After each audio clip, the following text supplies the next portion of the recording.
말씀 고린도전서 15장 50절에서 58절까지 말씀입니다. 형제들아, 내가 이것을 말하노니 혈과 육은 하나님 나라를 이어받을 수 없고 또한 썩는 것은 썩지 아니하는 것을 유업으로 받지 못하느니라. 보라, 내가 너희에게 비밀을 말하노니 우리가 다 잠잘 것이 아니요 마지막 나팔에 순식간에 호련히 다 변화되니 나팔 소리가 나매 죽은 자들이 썩지 아니할 것으로 다시 살아나고 우리도 변화되리라. 이 썩을 것이 반드시 썩지 아니할 것을 입겠고 이 죽을 것이 죽지 아니함을 입으리로다.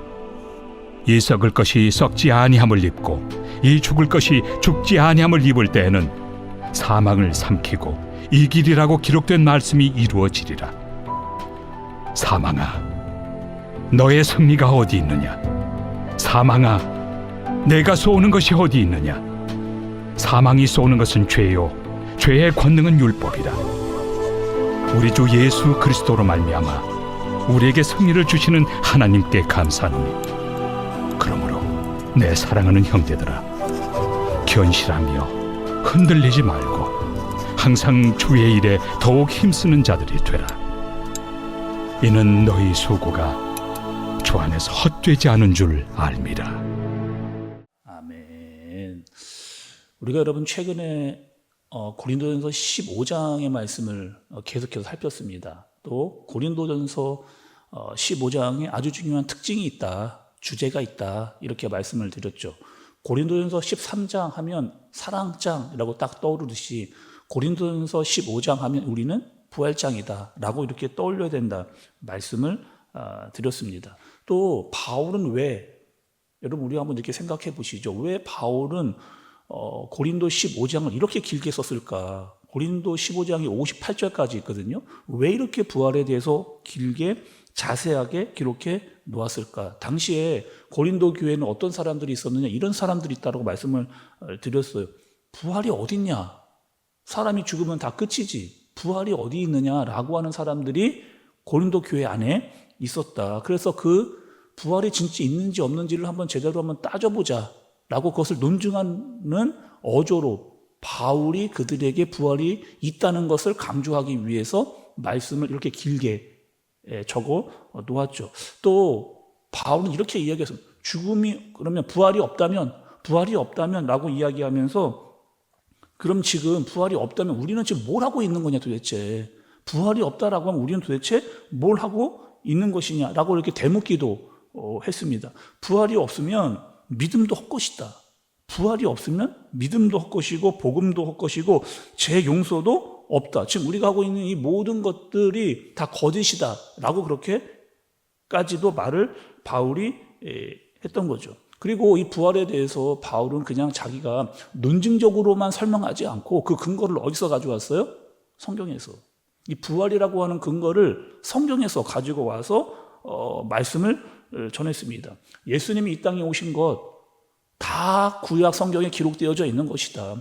예수님이 죽으신 것 그리고 부활하신 것, 그 모든 것들은 다 하나님의 말씀에 기록되어져 있는 것이고 그것을 다 이 땅에서 이루시고 성취하신, 말씀을 다 지키신 분이 바로 예수님이다. 그리고 예수님은 이 땅에 오셔서 죽으셨을 뿐만 아니라 다시 살아나셨다. 그것이 분명한 사실이고 근거다라고 바울이 그렇게 말씀을 전했습니다. 뿐만 아니에요. 또 본 사람들이 있었어요. 예수님이 살아나신 것을 직접적으로 목격한 사람들이 있었습니다. 베드로가 있었고 또 12명의 제자들이 있었고 또 500여 명의 형제들이 있었고, 그리고 바로 나 바울이 예수님의 부활을 목격을 했다. 그런데 어떻게 부활이 없다라고 너희는 그렇게 말할 수 있느냐라고 그렇게 바울이 묻게 된 거죠.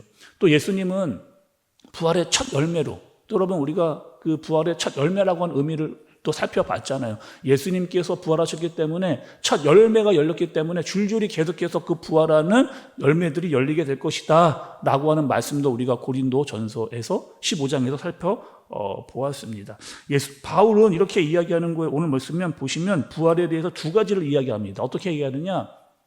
사람들은 이 땅에서 제한적인 삶을 살아요. 우리는 여러분 이 땅에서 종말이 있습니다. 어떻게 종말을 맞이하느냐? 우리의 몸이 다 죽거든요. 이 땅에서 우리 몸을 가지고 영원히 사는 사람은 없습니다. 우리는 흙으로 지음받았고 다 흙으로 돌아가는 그런 존재인 거죠. 그래서 성경은 이렇게 이야기를 해요. 성도들에게 죽었다라고 표현하지 않고 성경은 성도들에게 잔다 이렇게 이야기합니다. 잔다라고 이야기하는 것은 다시 깨어난다라고 하는 의미를 가지고 있는 거죠. 이 땅에서의 삶이 다 끝났어요. 그런데 끝난 것이 아니고 우리는 다시 깨어나게 된다는 거예요. 그리고 새로운 부활의 시작이 우리에게 있다는 겁니다. 썩는 몸은 이 땅에서 다 흙이 되지만 영혼은 새로운 시작을 하게 된다라고 말씀을 하게 되는 거죠. 예수님도 이런 말씀을 하셨어요. 십자가에서 돌아가실 때 옆에 있던 한 강도에게 뭐라고 말씀을 하셨느냐? 이렇게 이야기하셨잖아요. 내가 오늘 나와 함께 낙원에 있을 것이다 라고 이야기를 해주시면서 말씀해 주시면서 그의 영혼이 하나님께로 간다라고 하는 것을 분명하게 그렇게 알려주셨습니다. 우리 한 사람 한 사람도 끝이 있고 종말이 있고 또 이 땅도 여러분 결국에는 끝이 있다, 종말이 있다라고 말씀하고 있어요, 성경은. 그래서 이 세상의 끝은 도대체 언제냐라고 하는 그 끝은 예수님이 다시 오시는 때, 예수님께서 재림하시는 그때입니다. 여러분 52절의 말씀을 좀 보세요. 52절의 말씀.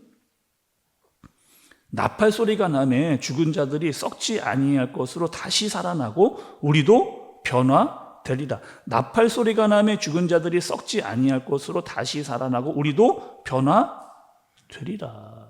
나팔 소리가 날 때, 그때는 어떤 때예요? 예수님께서 다시 이 땅에 오시게 될 때 우리는 어떻게 된다? 부활하게 된다. 하늘로 올라갔던 영혼과 이 땅에 있는 몸이 다시 결합되어지는 그런 부활의 능력을 경험하게 될 것이다 말씀을 합니다. 또 오늘 말씀을 잘 보시면 바울은 죽음과 부활에 대해서 이렇게 설명도 하고 있어요. 여러분 55절의 말씀도 좀 보시기 바랍니다. 55절의 말씀. 사망아 너의 승리가 어디 있느냐? 사망아 내가 쏘는 것이 어디 있느냐? 마치 여러분 우리가 한 사람 한 사람 또 이 땅의 모든 사람들은 다 죽습니다. 그러니까 마치 사망이 사람들을 이긴 것 같은, 죽음이 사람들을 이기는 것 같은 그렇게 보일 수 있어요. 그런데 바울은 이렇게 이야기하는 거죠. 사망아 네가 이긴 것 같니? 죽음아 네가 이긴 것 같니? 어디 할 때까지 다 해봐라. 사람들에게 독침을 다 쏘아봐라. 이렇게 도발을 하게 합니다. 여러분 우리는 사람들은 다 죽음을 두려워하고 있어요. 누구도 이 죽음을 비켜갈 수 있는 사람은 없거든요. 왕도 또 황제도 대통령도 뭐 대단한 영웅도 철학자 의사 병을 고친다라고 하는 의사도 다 죽음을 맞이하게 되는 겁니다. 그러니 사람들이 마치 이 죽음 앞에 다 무릎을 꿇는 것처럼 보여요. 근데 여러분 우리가 이 죽음에 대한 근본적인 그 의미를 우리가 알아야 됩니다. 죽음이 이 땅에 왜 들어왔어요? 우리는 왜 다 죽게 되어져 있습니까? 죄 때문에, 죄의 삭시 사망이기 때문에. 그런데 예수님께서 그 죄의 문제를 해결하기 위해서 이 땅에 오신 거예요. 그리고 그 십자가와 죽음을 통해서 부활을 이기시고 다시 살아나신 것. 그러니 사람들이 다 죽음을 두려워해도 그 죽음이 사람들을 완전히 없앨 수는 없다라고 하는 사실을 예수님께서 부활하심으로 그것을 증명해 보이셨습니다. 그럼 예수님이 승리하신다라고 하는 것을 우리에게 직접 보여주시고 알려주신 거죠. 오늘 말씀이 여러분 57절과 58절의 말씀입니다. 57절과 58절. 우리 주 예수 그리스도로 말미암아 우리에게 승리를 주신 하나님께 감사하노니 그러므로 내 사랑하는 형제들아 견실하며 흔들리지 말고 항상 주의 일에 더욱 힘쓰는 자들이 되라. 이는 너희 수고가 주 안에서 헛되지 않은 줄 알미라. 58절에 보면 여러분 견실하다라고 하는 말이 있습니다. 견실하다라고 하는 의미는 이런 의미를 가지고 있어요. 아무리 거센 비바람이 불어도 땅에 단단히 박혀져 있는 꿈쩍하지도 않는 돌의 모습, 이게 견실한 뜻입니다. 아무리 센 비바람이 불어도 땅에 깊게 박혀 있어서 꿈쩍도 하지 않는 돌의 모습, 이게 견실하다라고 하는 의미입니다. 바울은 고린도전서 15장의 마지막 부분에 이렇게 이야기하고 있어요. 내 살아가는 형제들아, 고린도 교회 성도들아, 그리고 이 시대의 믿음으로 살아가고 있는 사람들아, 너희는 죽음을 두려워하지 말고 또 영원한 생명이 있다라고 하는 사실을 반드시 기억하면서 이 땅에서 사는 동안 주의 일에 더 힘을 내라는 거예요. 끝까지 최선을 다하라.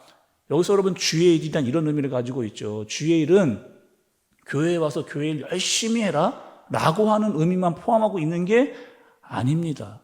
주의 일이란 여러분 어떤 일이에요? 하나님께서 나를 보내신 곳이에요. 그러니 하나님께서 나를 보내신 곳은 가정이고 또 학교고 또 직장과 사업장이고 물론 교회이기도 한 겁니다. 나를 보내신 그곳에서 남편으로, 아내로, 자녀로, 또 직원으로, 팀장으로, 사장으로, 또 교회에서 목사와 장로와 권사와 집사와 성도로 견실하게 최선을 다하도록 그렇게 살라는 거죠. 다른 사람이 나를 알아주지 않는다 할지라도, 다른 사람들이 나를 알아주지 않는다 할지라도 우리의 수고는 헛되지 않는다. 왜요? 우리를 다 지켜보고 계신 하나님이 계시기 때문입니다. 우리의 헌신, 우리의 봉사, 우리의 애씀, 우리의 섬김, 다른 사람은 몰라도 하나님만 알아주시면, 다른 사람들은 다 몰라줘도 하나님만 알아주신다면 여러분 그거 되는 거 아닌가요? 우리에게 부활의 영광이 기다리고 있기 때문에 주님을 다시 만나게 될 그날이 될 때, 주님 앞에 설 때 착하고 충성된 종아 수고했다라고 하는 그 수고를 알아주시는 분이 있기 때문입니다.